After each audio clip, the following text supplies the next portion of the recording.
Ceci est un livre audio autogénéré par Google. Introduction. L'État souverain en Afrique est un produit de la lutte de peuples décidés à se prendre en charge.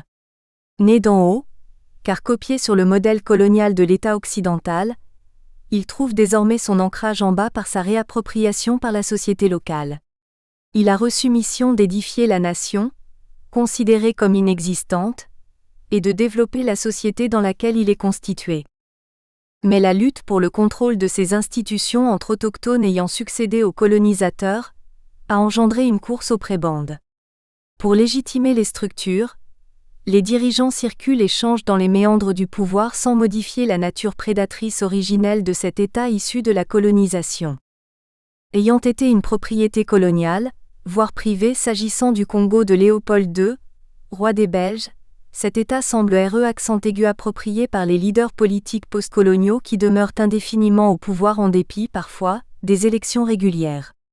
L'alternance démocratique est souvent biaisée par des tripatouillages constitutionnels multiples et des fraudes électorales, et si ces leaders n'en ont plus la force, âge, maladie, mort, une succession quasi-dynastique s'organise, éludant le peuple et les prescrits légaux.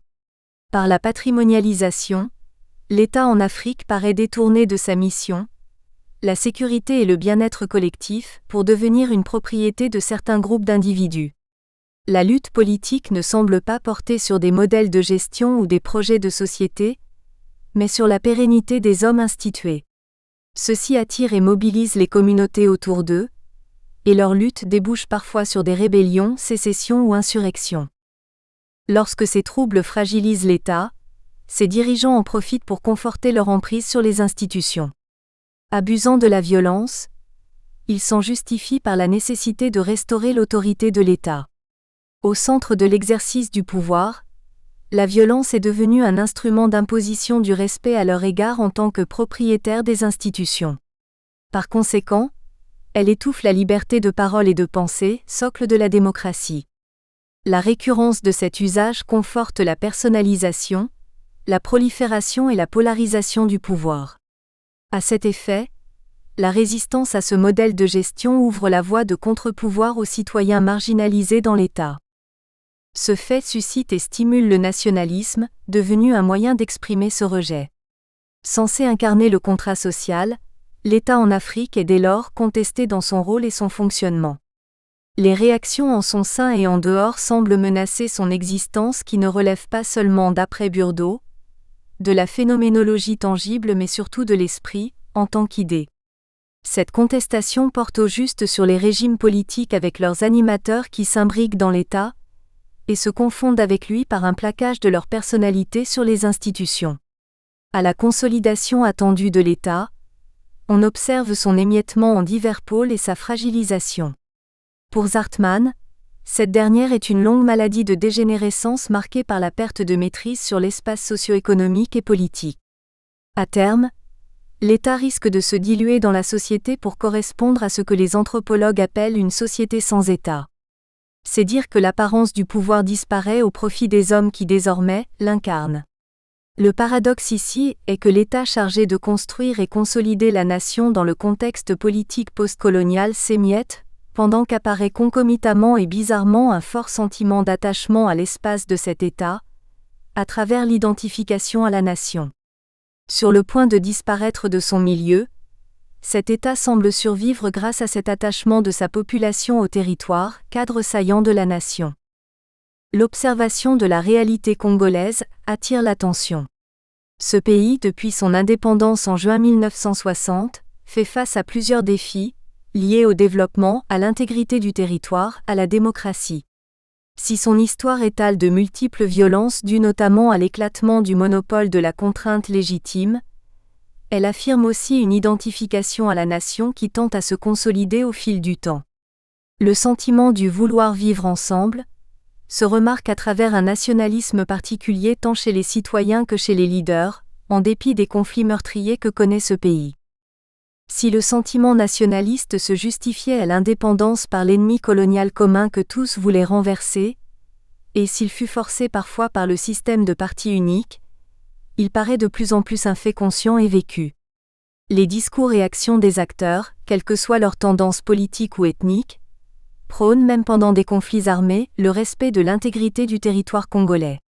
L'identité nationale semble devenir un rempart à la fragilité de l'État. Il est invraisemblable de constater que cet État né, paraît-il, sans nation et qui devrait se consolider pour la construire, s'émiette et se fragilise tout en construisant et consolidant celle-ci.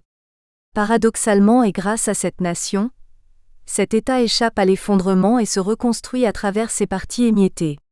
Dès lors, il importe de comprendre les modalités de cette résilience qui l'amène à inhiber les perturbations qui menacent son existence. Au juste, l'explication se trouve dans le processus d'émergence de l'État et dans les modalités de gestion du pouvoir en son sein. La manière d'exercer l'autorité depuis l'époque coloniale contribue à la construction et à la consolidation de la nation. Par les identités ethniques et autres rétributions sociopolitiques, la gestion publique conforte l'identité nationale surtout à travers divers soutiens aux dirigeants postcoloniaux. De l'appropriation des institutions, ces dirigeants font de leur personnalité et identité un moyen d'intégration à l'État. En retour, le sentiment que suscite cette identification auprès des communautés confère une capacité de résilience aux institutions, ce qui contribue à la survie de l'État. Du fait de la multiplicité et diversité des groupes, les dirigeants politiques font de l'identité ethnique un élément intégrateur à la nation. Par ce mode de gestion, l'État tend d'une part malheureusement à se privatiser, et d'autre part mais heureusement à se métamorphoser jusqu'à engendrer une communauté nationale. Il attire et attache les groupes aux institutions, au moyen de leurs identités. Les enjeux de la compétition politique, le partage politico-ethnique du pouvoir, l'idéologie politique axée sur les mythes, symboles et autres traditions ethniques, et la gestion de l'État, les réformes et aménagements du territoire, les langues de communication, la représentativité des groupes, seraient à la fois des facteurs d'émiettement de l'État mais aussi d'unification des groupes à travers une seule identité dite nationale. Pour vérifier ces hypothèses, le modèle cybernétique d'Ilya Prigojine intervient afin de comprendre la survivance de l'État congolais à travers l'identification à la nation, au moment où les indicateurs présagent de l'imminence de son effondrement. Ce modèle explicatif permet de cerner les causes habituelles, mais qui ne produisent pas les effets attendus. Selon cette approche, la résilience de l'État s'explique par sa structuration dissipative, c'est-à-dire son autorégulation qui maintient la connexion des parties grâce à l'information circulaire. Ainsi, les crises congolaises n'aboutissent pas nécessairement à l'effondrement de l'État puisqu'un autre fonctionnement, au moyen de structures adaptées, remplace le fonctionnement traditionnel ou formel de l'État issu du modèle occidental. D'origine européenne et établi en Afrique à travers la colonisation, cet État s'est réadapté à sa nouvelle société par une transformation de ses structures avec leurs fonctions habituelles. Dès lors, la fonction manifeste des institutions s'étiole pour laisser place à un fonctionnement caché dans lequel l'informel supplante le formel. À travers cette résilience des structures, le fonctionnement de l'État se rapproche de la société, s'adapte et rend les structures adéquates aux conditions du contexte et de l'environnement. De ce fait, les contraintes spécifiques, sociales, géographiques, économiques, politiques, psychologiques, de la société empêchent l'État de s'effondrer à cause du vouloir vivre ensemble des membres, manifestés à travers leur identification à la nation. Chapitre I Nation Building ou débat des modèles. 1. La diversité de pensée. Le débat sur la construction nationale est houleux et se réduit à deux principaux courants. D'une part les communautaristes, et d'autre part les théoriciens du contrat social. Les premiers accordent à la nation une dimension ethnoculturelle en tant que groupement, auquel l'histoire confère des traits objectivement spécifiques. La nation semble un produit inné hérité des ascendants.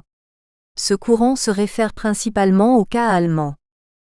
Le second, s'appuyant sur le cas français, ne s'articule pas sur les traits culturels mais sur le sentiment de vouloir vivre ensemble. La nation paraît un produit construit à la suite des relations sociales. De ce débat se dégagent des éléments définitionnels consensuels de la nation. À cet effet, l'Autrichien Otto Bauer, à la suite de l'Allemand Johann Herder, disciple de Kant, est parmi les premiers à avoir défini ce qu'est la nation. Par ce concept, Bauer entend une communauté des caractères fondée sur la communauté de destin, c'est-à-dire l'expérience intérieurement vécue en commun qui condamne à un même sort.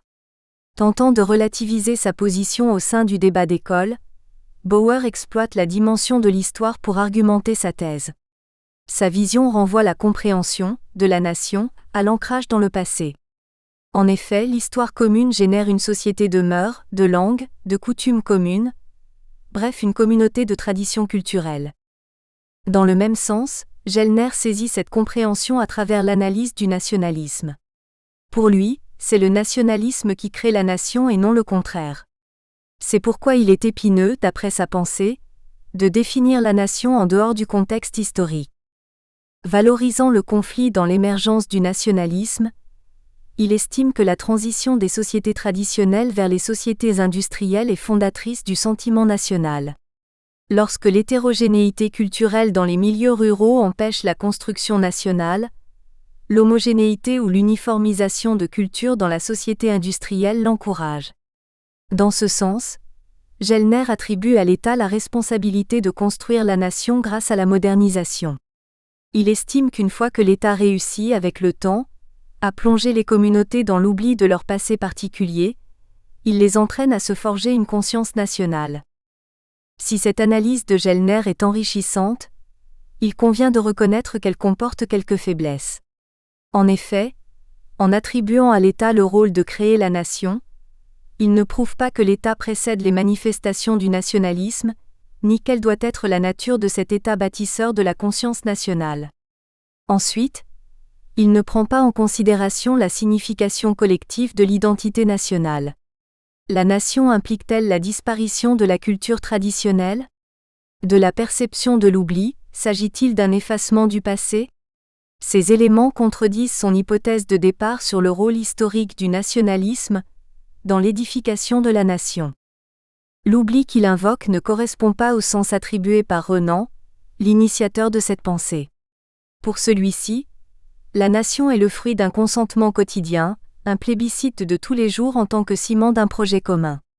Dans son idée, l'oubli est celui qui efface les querelles intestines du passé et renforce les légendes qui incarnent les traditions.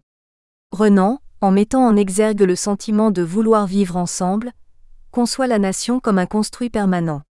C'est ainsi qu'il refuse d'enfermer la nation dans une dimension ethnoculturelle. La nation est pour lui une construction procédant de l'agrégation d'allégeances individuelles plutôt qu'un enchevêtrement des critères objectifs tels que la langue, la coutume. Cette perception de Renan est relativisée par Weber qui ramène le sens de la nation à la dimension des valeurs. Il n'attribue pas la force constitutive de la nation uniquement aux éléments objectifs, la langue commune, la coutume, les mœurs, mais aussi aux souvenirs et à la projection d'un destin commun. Ce n'est pas seulement le biologique qui fait la nation, c'est surtout le subjectif, c'est-à-dire le sentiment. De ce fait, il déclare que le sentiment d'avoir quelque chose en commun désigné par le terme collectif de sentiment national n'est en rien univoque. Il peut être alimenté par des sources les plus diverses. Les différences des articulations économiques et sociales, et celles de la structure interne du pouvoir avec leurs influences sur les mœurs. Mais pas nécessairement. Les souvenirs politiques communs, la confession religieuse et finalement la communauté linguistique peuvent aussi agir en tant que source. Weber est très relatif dans son explication. Pour lui, le sentiment national est fondé sur des facteurs les plus divers. Selon les réalités historiques et sociologiques de chaque groupe, ce sentiment peut s'appuyer autant sur la langue, la coutume, les mœurs, les souvenirs politiques communs, la religion que sur les articulations économiques et les projets communs. À cet effet, la nation ne peut être réduite à un entendement univoque. Tout dépend du contexte et de la réalité propre à chaque communauté. Cette appréhension conceptuelle est à l'origine, au sein du courant de contrat social, de l'école de la construction nationale, Nation Building.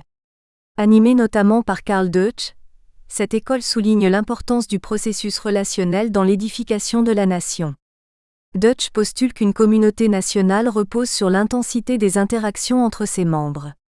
Son analyse revient sur le mode de communication utilisé par les membres d'une communauté pour maintenir leurs relations. À force d'interagir, ses membres finissent par se façonner un sentiment de communauté en tant que nation. Néanmoins, son analyse contient d'autre part la faiblesse relevée chez Gellner. Elle s'appuie sur l'opposition entre sociétés traditionnelles et industrielles pour expliquer l'usage d'une langue unique dans la communication. Le sentiment national ne résulte pas nécessairement et uniquement de l'unicité de la langue. Renan et Weber l'ont souligné lorsqu'ils parlent d'autres facteurs, notamment le destin commun, la religion ou d'autres croyances. Une autre faiblesse de Deutsch est sa conviction que la modernisation entraîne un effacement des particularismes ethniques et l'assimilation des groupes minoritaires aux groupes dominants. Cette vision à l'origine des paradigmes développementalistes et assimilationnistes ou encore intégrationnistes a forgé le Conformity and Melting Pot aux États-Unis. Elle est démentie par les faits lorsque les groupes, tant raciaux qu'ethniques et religieux, persistent et se renforcent dans ce pays par la conscience de soi dont ils font montre. Cette vision est remplacée depuis par celle du pluralisme normatif, culturel et social. S'inscrivant dans le même ordre d'idées, Benedict Anderson analyse le processus de communication dans l'édification de la conscience nationale. Elle complète et améliore les argumentations de Deutsch et de Weber. D'entrée de jeu, elle propose comme définition de la nation communauté politique imaginaire et imaginée comme intrinsèquement limitée et souveraine. Elle estime que les membres d'une nation n'auront jamais à se connaître personnellement. L'idée qu'ils ont de la communauté n'est qu'imaginée dans chacun d'eux, et cette imagination a des frontières qui les limitent à l'espace commun partagé. Cette nation imaginée se veut libre car elle rêve d'être libre. Anderson ramène, à l'instar de Gellner voire de Renan, l'État au centre de la construction nationale. Pour expliquer l'origine de l'imagination qui crée le sentiment national, Anderson décrit le processus de communication en remontant à l'écriture et à la langue d'imprimerie, avec un accent sur les cérémonies et les hommages publics autour des monuments. Elle rejoint Eric Hobsbawm qui, sans se départir d'une approche historique, applique un raisonnement analogue à travers son étude sur la dimension linguistique des nationalismes. Hobsbawm complète cette réflexion lorsqu'il énumère avec Terence Ranger les éléments sous-tendant l'imaginaire dans la construction nationale. Le passé commun ou l'histoire, les symboles, drapeaux ou uniformes militaires, l'école, comme instrument de socialisation, les cérémonies publiques relatives à l'indépendance ou à la Révolution, les monuments publics comme souvenir du passé commun. L'histoire ou la tradition ramenée au vécu des membres d'une communauté, sans oublier les facteurs que relève Renan, tissent une conscience de vouloir vivre ensemble. La dimension de l'histoire ne peut donc pas être effacée du concept nation, quel que soit le courant de pensée auquel s'apparente le chercheur. C'est pour cela qu'Anthony Smith estime que le nationalisme possède des antécédents ethniques antérieurs à la période moderne. En définitive, la nation est un produit de l'esprit et de la relation sociale, un imaginaire qui s'exprime par le sentiment d'attachement dont les éléments relèvent aussi bien de l'histoire que du vécu quotidien. La nation n'est donc jamais définitivement accomplie. Elle se construit et se consolide au quotidien puisqu'elle peut aussi s'effondrer et disparaître. Dans cette optique, elle se lie à l'État et les deux s'influencent mutuellement. La présence de l'une favorise aussi souvent l'émergence de l'autre, et vice-versa. C'est pourquoi certains penseurs croient que l'État crée la nation, cas de la France, d'autres pensent le contraire, cas de l'Allemagne. Ainsi lorsque Touraine soutient que l'État est créateur de la nation, Cahen rétorque que l'État ne peut le faire car les fondements de la nation lui sont antérieurs, notamment la langue. Nonobstant cela, même si l'État ne peut créer à lui seul la nation, il influence sa forme par les circonstances qu'il occasionne ou par ses contacts avec d'autres États. Il transforme les identités particulières de groupes, notamment ethniques, en identités collectives par ses pratiques de gestion. Ce lien entre l'État et la nation attribue à cette dernière, au-delà de l'aspect culturel traditionnel, une dimension politique large qui la différencie de l'ethnie. 2. L'Afrique et la question de la nation. Les questions relatives à la construction des nations intéressent aussi les chercheurs africains et les africanistes. Dès la proclamation des indépendances, la construction nationale apparut comme un défi pour les jeunes États africains. Les dirigeants ont initié des politiques publiques, dont la plupart usaient de la contrainte pour y arriver. Lancée dans la foulée du système de parti unique, ces politiques ont marqué les débats et suscité des critiques. Ainsi, l'État ayant émergé en Afrique sans nation, pensait-on, devait en priorité construire celle-ci. Et une fois apparue, la nature de cette nation fut perçue comme éloignée de celle de l'État. De là, pour certains, il existerait donc en Afrique une discordance entre l'État et la nation. C'est pourquoi Lansing Silla dit « Ce décalage entre structures étatiques et réalités sociologiques, cette non-coïncidence entre l'État et la nation prive les couches populaires des moyens susceptibles de leur assurer une participation authentique à la vie politique réelle. Par ce fait même, ces couches populaires se trouvent en dehors du contexte socio-culturel dans lequel se déroule la politique.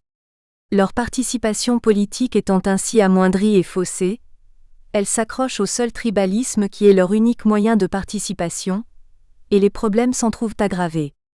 Pour résoudre ce dilemme, l'État, jusque-là jacobin et étranger à la société, est convié à se recréer afin de correspondre à la nation. C'est en ça, d'après cet auteur, que se situe l'enjeu de la crise de l'État-nation en Afrique. À propos de cette éclosion de la nation, disons que la vie commune ethnique semble à sa source grâce à la culture et au sort commun partagé. La solidarité et l'affinité sociale sont à l'origine de l'identification à la communauté, qui est ensuite confortée et transmise par socialisation, de génération en génération. Aussi, les identités particulières ou ethniques sont diluées au sein de l'État grâce aux compromis issus des luttes d'intérêts autour souvent des institutions publiques. Par ce fait, le pouvoir mobilise les communautés à agir et s'intégrer dans l'État pour bénéficier de ses avantages. En voulant prendre l'État dans leur gibecière, elles unissent leurs efforts au même sort qui leur attribue finalement une même identité. Dans cette optique, lorsque les politiques instrumentalisent ces particularités pour conquérir le pouvoir, ils attirent par ce biais les communautés à s'intégrer dans l'État. En manipulant les symboles, ils font évoluer l'identification à l'ethnie vers une autre perception, cette fois-ci, super-ethnique, qui ratisse large. Généralement à travers la super-ethnie, les critères objectifs de l'ethnie sont abandonnés pour se référer aux critères subjectifs, le sentiment et la volonté, d'appartenance à un groupe. Cette évolution favorise l'émergence et l'identification à la nation. Dans ce contexte, les demandes et les alliances politico-ethniques fédèrent les élites et la masse, les leaders et les militants, le sommet et la base devenus désormais un corps social conscient de son identité. Les études sur la nation en Afrique sont réalisées le plus souvent par ricochet sur la question de l'État, puisque la nation, pense-t-on, est inexistante. D'autres la cernent à travers l'analyse du phénomène d'ethnicité. Dans cet ordre d'idées, Azoumé, tentant d'analyser la fonction des idéologies tribalistes dans l'édification de la nation à travers le cas du Dahomey, Bénin, considère que les idéologies qui entourent le phénomène tribal constituent de simples images, déformées et déformantes, de la réalité. Celles-ci se développent en un faisceau de préjugés, de créations mythiques, de représentations inexactes de la vie sociale et politique réelle. Azoumé considère la tribalité comme source d'instabilité politique, de division au sein des États en Afrique. Il va plus loin pour soutenir que la manipulation que l'on fait du phénomène tribal empêche l'accomplissement du développement et de la conscience nationale. Dans cet angle, il présente l'histoire de l'Afrique, particulièrement postcoloniale, comme désintégrée en multiples histoires locales auxquelles chaque groupe se tient et mobilise ses membres indépendamment des autres groupes. Pour Azoumé, les idéologies tribalistes entretiennent la division qui empêche la nation d'exister. Le seul avantage qu'il retient de l'ethnicité est le fait qu'elle permet la préservation des trésors culturels des groupes ethniques, ainsi que les préceptes sacrés et ancestraux. Réduire les avantages de l'ethnicité uniquement à la culture traditionnelle paraît trop réducteur du rôle de l'ethnicité dans la société africaine. Bien qu'il analyse les idéologies tribalistes, Azoumé néglige inconsciemment peut-être le rôle politique de l'ethnicité et le message qu'elle fait passer à travers les revendications exprimées. En outre, limiter l'histoire aux divers groupes précoloniaux qui composent les États, c'est faire preuve d'ignorance du passé colonial, postcolonial et de toutes les évolutions engendrées. Ces idéologies tribalisme, clanisme, népotisme, régionalisme, ethnisme, lorsqu'elles sont mobilisées au sein des communautés, affirment parfois les différences pour exiger leur prise en compte dans l'État. Au juste, Il s'agit de différences qui s'attirent au sein d'une unité qui doit garder de la diversité. La construction de la nation ne veut pas dire la disparition d'autres formes d'identité, mais plutôt leur intégration dans la société afin de conforter le sentiment d'appartenance à un même corps social ou national. Dans le même ordre d'idées, Darbon essaie d'établir le lien entre l'ethnicité et la nation en Afrique. Il analyse l'identité ethnique et ses modes d'expression. Pour lui, cette identité, contrairement à Azoumé, n'est pas un fait idéologique mais un produit historique. En abordant le cas de l'Afrique du Sud, il se rend compte que la diversité d'identités ethniques dans ce pays se confond à la fois aux ethnies et aux races. L'identité ethnique est dans sa réflexion multiple et fluide. Car un même groupe s'identifie selon les enjeux et les interlocuteurs en ethnie ou en race. Ainsi, les imageries identitaires s'intensifient et s'expriment en fonction des enjeux sociaux du moment. Cette multiplicité d'identités selon les intérêts en présence semble, d'après lui, anéantir la conscience nationale. Au contraire, c'est cette diversité qui fait de l'Afrique du Sud la nation arc-en-ciel. Même s'il récuse la dimension idéologique pour privilégier l'histoire dans son explication, il est évident qu'ici l'identité ethnique se réfère aussi à l'idéologie pour justifier l'opportunisme des acteurs. Dans cette logique, l'histoire n'est qu'un instrument utilisé pour soutenir une pratique, une réalité vécue et atteindre un but politique. Dans ce contexte, l'imagerie identitaire exhibée face aux enjeux économiques, sociaux, politiques, comme un facteur de dislocation ou de dispersion dans la société sud-africaine constitue justement un facteur de cohésion face aux intérêts à défendre. L'identité, comme le pense Dikoff en soulignant son aspect de culture, ne constitue pas une totalité organique aux frontières imperméables mais elle est constamment travaillée, façonnée, recomposée par d'incessants processus d'emprunt et d'échange. Toute culture, autant que l'identité qui l'enveloppe, vit et prospère parce qu'elle est en contact avec d'autres. Ces multiples liens sont nécessaires à son enrichissement. Autrement, repliée sur elle-même, elle périclite. C'est pourquoi l'implication sociale et politique de l'identité, multiple et diverse, participe à la construction de l'imaginaire national. De ce fait, les revendications identitaires ne sont pas toujours un facteur de rejet de la nation mais peuvent être aussi, et surtout d'ailleurs, une demande d'intégration à l'état dans lequel les communautés sont établies. La satisfaction de leurs demandes accroît leur sentiment d'appartenir à la même communauté nationale. Dans cette même logique, Kokry-Vidrovitch analyse le concept d'ethnicité à travers l'histoire africaine pour relever ses implications. Elle fait une distinction entre l'ethnicité, à laquelle elle attribue un sens naturel, normal sur le plan historique, et le tribalisme auquel elle prête une connotation péjorative, idéologique, découlant de l'évolution historique des sociétés africaines. Pour prouver cet état de choses, Kokry-Vidrovitch relève 3 étapes historiques de l'Afrique, à savoir: sous la période précoloniale, l'ethnicité s'affirme comme un facteur d'équilibre de la société. Elle s'appuie sur les mythes, catalyseurs de l'unité des traditions malgré les clivages claniques. Sous la période coloniale, l'ethnicité et l'ethnie sont fabriquées à des fins de contrôle administratif, politique et religieux. Les stéréotypes sont attribués aux groupes afin de les diviser pour tirer profit de ceux qui coopèrent et mater ceux qui résistent. Les pulsions centrifuges sont créées et renforcées. Sous la période postcoloniale, l'ethnicité nommée tribalité est présentée comme un frein au progrès des nouveaux États à cause du tribalisme assimilé à la manipulation. Pour Kokry-Vidrovitch, le tribalisme est une source des maux qui frappent l'Afrique, notamment la division, les guerres, la pauvreté, le sous-développement. Elle dénonce la présence de partis ethniques qui prorogent, d'après elle, l'ethnicité générée par l'appareil d'État colonial. Sa démonstration condamne l'usage de l'ethnicité ou tribalité qu'elle veut différencier du tribalisme. Aussi elle la rejette, puisqu'elle fait obstacle à l'émergence de la conscience nationale et prône son élimination pour résoudre le problème de division dans les États africains postcoloniaux. Pourtant, la conscience ethnique ne peut être effacée aussi longtemps que subsiste l'ethnie à laquelle elle est intimement liée. L'analyse de Kokry-Vidrovitch paraît amnésique du rôle de l'ethnicité notamment dans le maintien des frontières héritées de la colonisation. Ce n'est pas le principe d'intangibilité des frontières qui empêche la dislocation, mais plutôt la conscience des peuples autour d'un nouvel imaginaire collectif bâti sur les espaces. Nous espérons que vous avez apprécié cet aperçu. Pour continuer à écouter ce livre audio sur Google Play Livres, utilisez le lien dans la description de la vidéo.